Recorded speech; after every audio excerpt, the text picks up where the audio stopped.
Hi, my name is Helle. I come from the Norwegian newspaper Dagsavisen.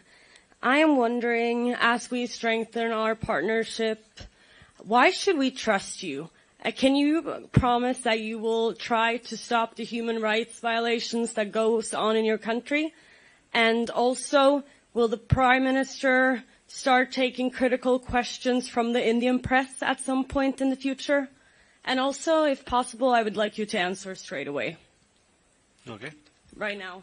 Please.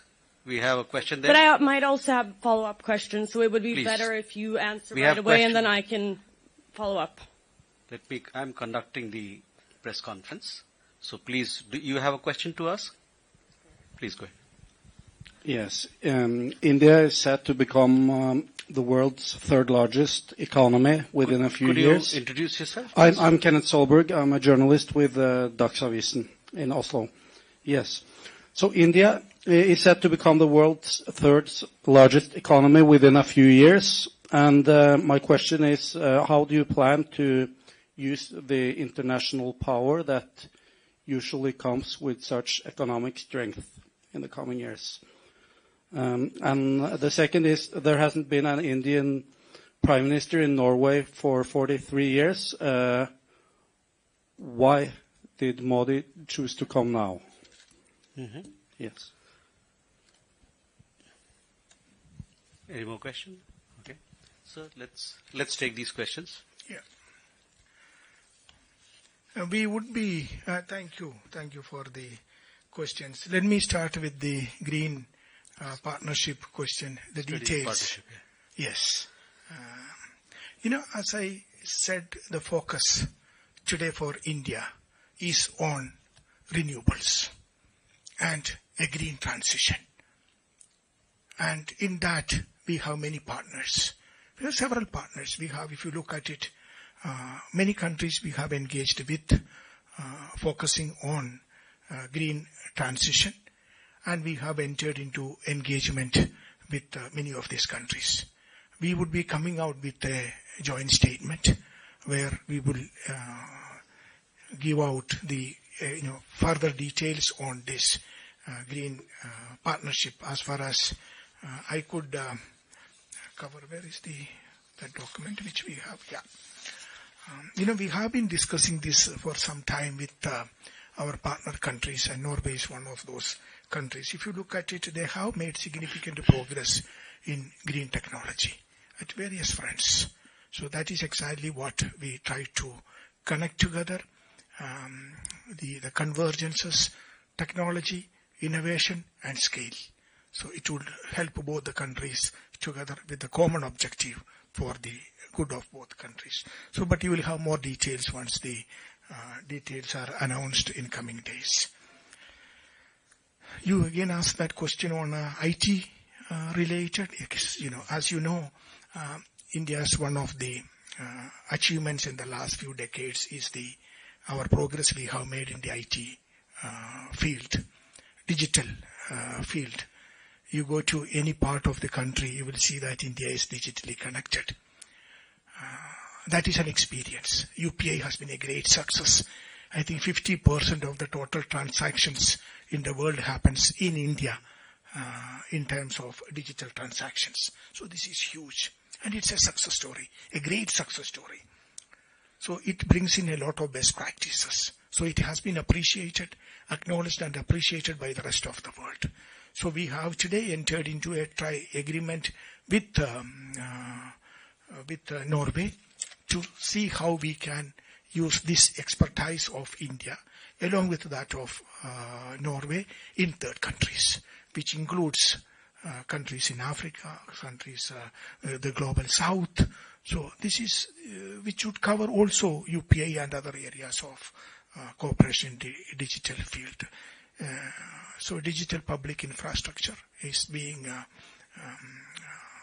we work with our friendly countries to see how we can use it in third countries. So this is the project which we are doing.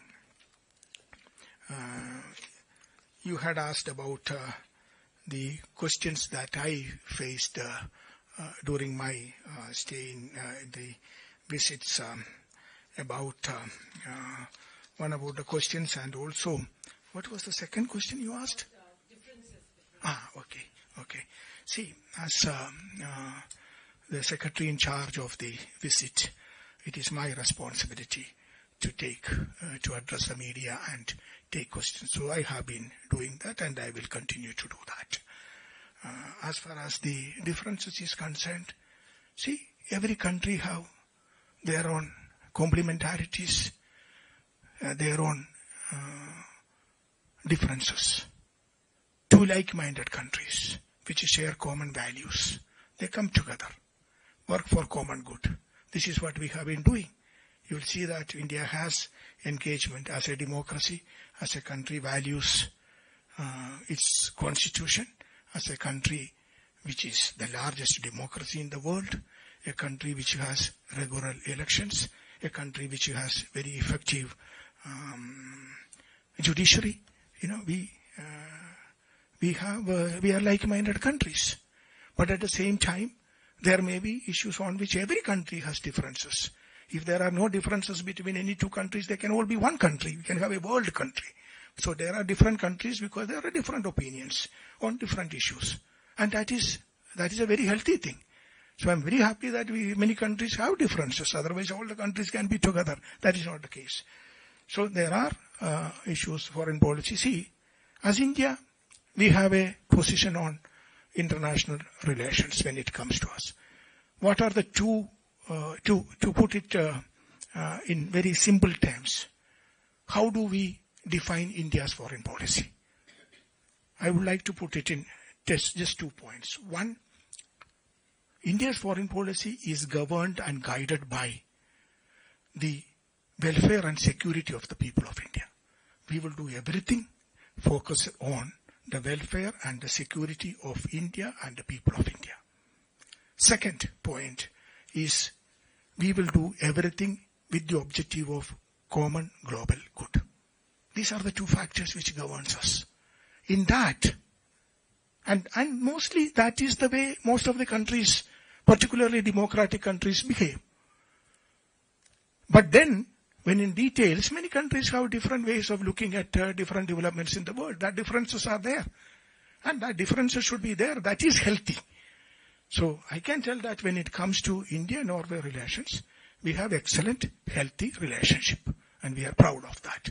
And that is what exactly we saw today in the dialogue between the two prime ministers, dialogue with the business leaders.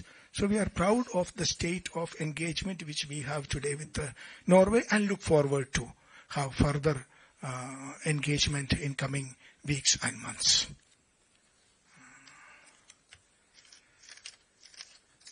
I had a question on...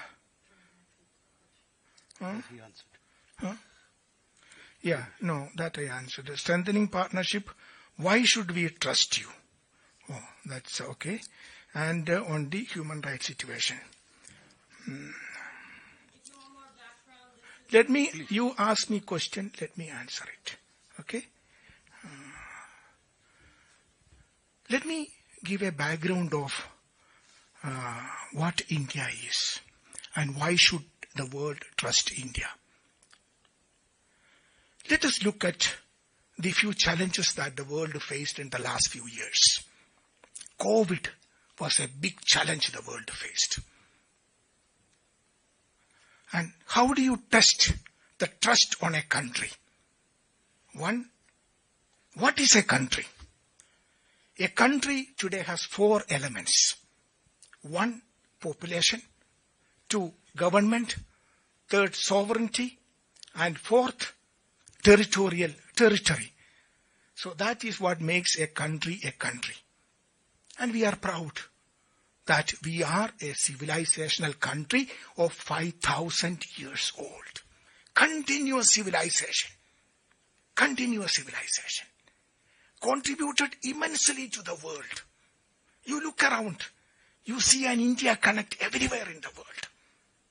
India has, the numbers which you see on your phones, it is originated in India. Shunya, 0, originated in India. Chess originated in India. So we are proud of that civilization. Yoga, which the world admires today, it originated in India. India had epics and books. Let me answer the question. Please don't interrupt me. Please don't interrupt me. You ask me a question. Please.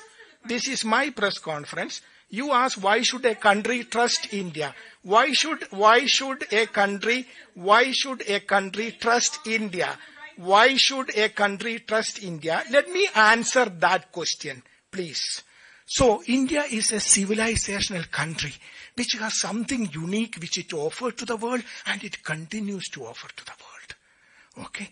So, let me come back to the COVID which I mentioned. The whole world had suffered from COVID. What did we do? We didn't hide in the cave. We didn't say that we don't help the world. We came out offering helping hand to the world. That brings trust. That brings trust. And I'm very happy that that trust is appreciated by the world. We supplied vaccines to more than 100 countries. That brings trust. That brings confidence for the world. Second, we supplied medicines to 150 countries. That brings trust. And that is what the world is trusting us. Let me give you an example. We organized the G20 summit, in 2023. It was a divided world. World was divided immediately after the Ukraine-Russia conflict. In a divided world, what did India do? India was able to bring the world together. Before the 2023 G20 meeting, there couldn't be a joint declaration. After the G20, which India held in 2024, there couldn't be a joint declaration. But when India organized the G20 in 2023, what happened? The whole world, despite the differences, came together, and we were able to adopt a common global declaration, the Delhi Declaration. This shows the trust of the world towards India. Another example. Let me finish my question. Let me finish my answer to the question. You ask me a question. You ask me a question. You ask me a question, let me answer. You ask me a question, let me answer. Okay? I will come to that. I will come to you. Please have patience. Please have questions. No, when to answer, where to answer, how to answer, these are my prerogatives. You ask a question, don't ask me to answer in a particular way.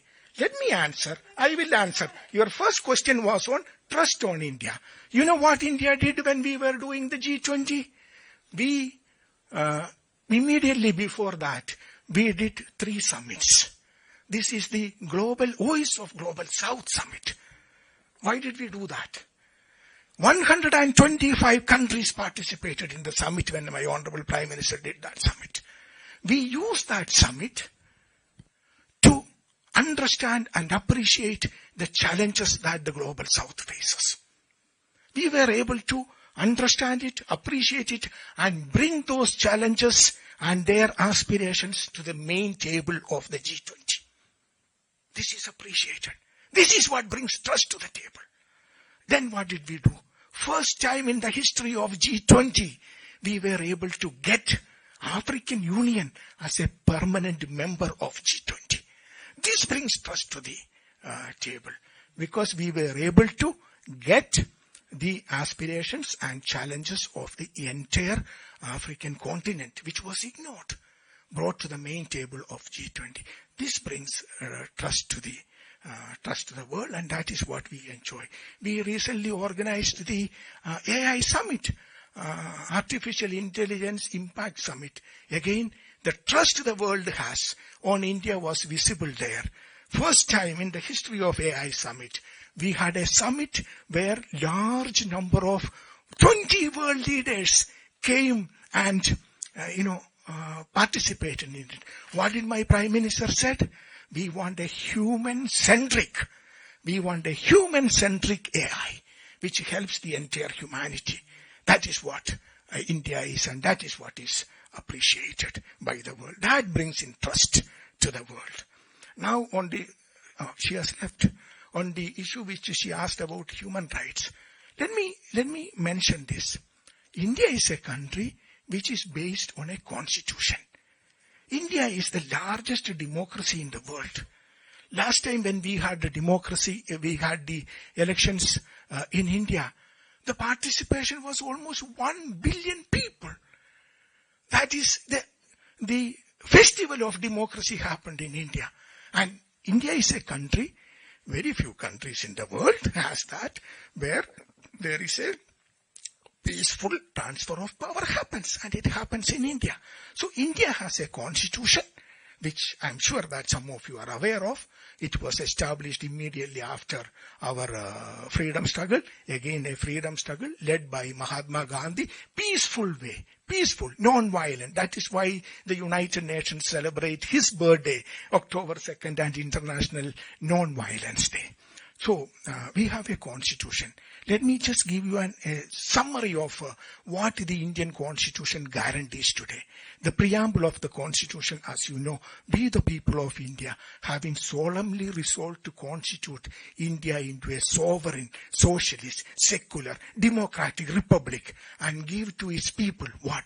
Justice, social, economic, and political, liberty of thought, expression, belief, faith, and worship, equality of status, equality of opportunity, integrity, dignity of the individual. This is what my constitution guarantees, and this is guaranteed through fundamental principles, fundamental rights, fundamental duties, a constitution which is respected by the people of India.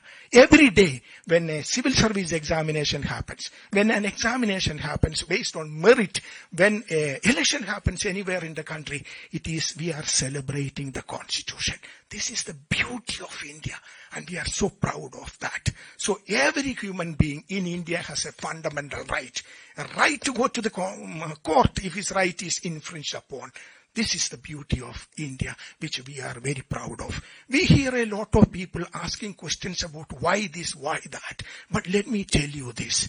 We are 1/6 of the total population of the world, but not 1/6 of the problems of the world. We have a constitution which guarantees the rights of the people, fundamental rights of the people. We have equal rights for the women of our country, which is very important. In 1947, we gave the freedom to vote for our women. We won the freedom together, and day one itself. Many countries I know, the voting right for women came after several decades after India gave that freedom. This because we believe in equality. We believe in human rights. And what is the best example of human rights? The right to change government, the right to vote. That is what is happening in India. We are so proud of that. But we have a constitution, as I said, which guarantees the fundamental rights of our people.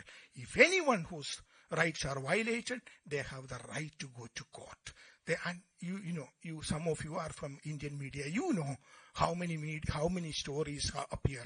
We have how many breaking news coming every day in the evening. At least 200 TV channels in Delhi alone, in English language, in Hindi language, and multiple language. People have no understanding of the scale of India. People have no understanding. They read, one or two news reports published by some God-forsaken, ignorant NGOs, and then come and ask questions. Don't worry about it. We are proud to be a democracy. We are a democracy. Actually, if you look at it, let me share something very interesting. India is a democratic society. It is not in 1947 we became democracy. We were a democratic society for centuries, for millennia, and we are proud of that. If you look at it in the history of India, which continues even today, you will see that whenever there was persecution anywhere in the world, they came to India, and Indian society accepted everyone. That is why we have this diversity in India. We embrace the world. We did not eliminate. We did not go for ethnic cleansing. which many countries today have only one religion, today only have one ethnicity. Why? Their forefathers eliminated the rest of them. That is not how we did it. Okay? We have diversity because we have tolerance. We have diversity because we embrace diversity. Whenever the world has faced problems, we welcome them. Same thing we did for COVID. So I think I explained it enough, no? The last question of this gentleman here. Third largest economy, what are we going to do? What are we going to do about it? See, I touched upon the essence of India's foreign policy. Okay, India has always been a responsible power. We have supplied the largest peacekeepers to the world. United Nations. India is the largest supplier of peacekeepers to the United Nations, which continues to be the case. We are proud of that. We are peacemakers. Okay. When we become, we are in the process. We have always been a country which had this basic ethos of Vasudhaiva Kutumbakam. What is Vasudhaiva Kutumbakam? It comes from our epics, which is the ethos of our civilization. Vasudhaiva Kutumbakam means world is one family. And we believe in humanity. And that is exactly our position in the past, and that will be our position in future. We believe in common global good. If you look at any issues, India has a position which is consistent with the global common good. As I said, we are 1/6 of the total population of the world. We don't have 1/6 of the problems of the world. And why we are able to, what we bring to the table in this universe, in this world today, is the moderation. We bring moderation to any table, which shows how responsible we are. But it is based on our ethos of Vasudhaiva Kutumbakam, world is one family. That was the main theme of our G20 summit also when we organized. Exactly the reason why we were able to bring the global south to the table. We were able to bring African Union to the table. So we have been a responsible country. We believe in common good, and we will continue to engage the world with that ethos of Vasudhaiva Kutumbakam, world is one family. Thank you. Thank you, sir. With that, ladies and gentlemen, we come to the close of this press briefing. Tomorrow we have the India Nordic Summit coming up, so stay tuned with us for more updates on this important. Thank you very much. Thank you.